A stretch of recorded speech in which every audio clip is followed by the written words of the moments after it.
मैं जानता हूं कि पेपर लीक ये कोई मामूली विषय नहीं है।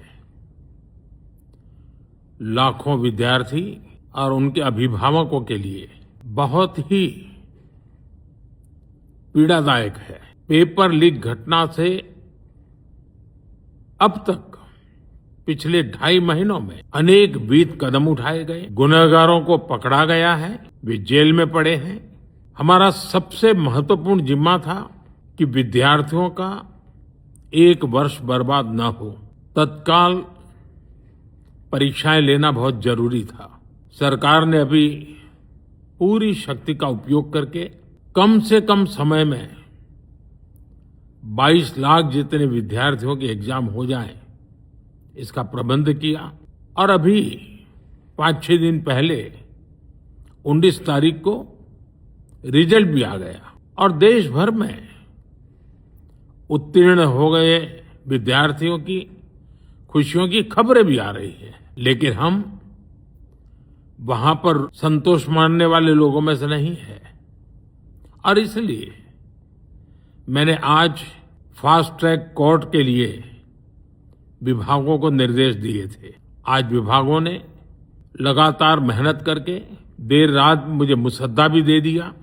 फास्ट ट्रैक कोर्ट और कठोर सजा के प्रावधान के साथ का ये मुसद्दा कल कैबिनेट में चर्चा होगी। कैबिनेट के साथियों के सुझाव के बाद उसका अंतिम रूप दिया जाएगा और सोमवार से संसद का दूसरा सप्ताह शुरू हो रहा है, तब जल्द से जल्द उस बिल को सदन में पारित कराने का प्रयास किया जाएगा। युवा ही भविष्य है, युवा ही सब कुछ है।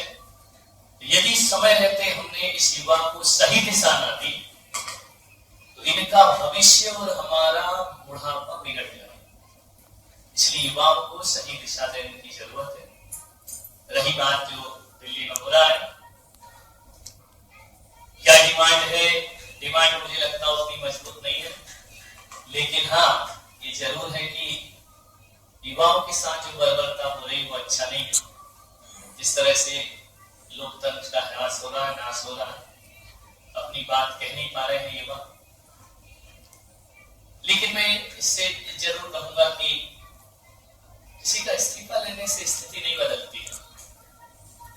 हो गई है तीर पर्वत से पिघलना चाहिए, इस हिमालय से कोई गंगा निकलना चाहिए। सिर्फ हंगामा खड़ा करना मेरा मकसद नहीं, मेरी कोशिश है कि सूरत बदलना चाहिए। तो किसी का इस्तीफा लेने से सूरत नहीं बदला करती है। एक उतरेगा दूसरा बैठ जाएगा, ध्यान रखना। मैं चाहता हूं कि सिस्टम बदलना चाहिए। सिस्टम जब तक नहीं बदलेगा तब तक कुछ भी क्रांति होने वाली नहीं है। तो युवा जागरूक हुआ है, लेकिन ये सोचे, ये विचार करे इसका परिणाम क्या है।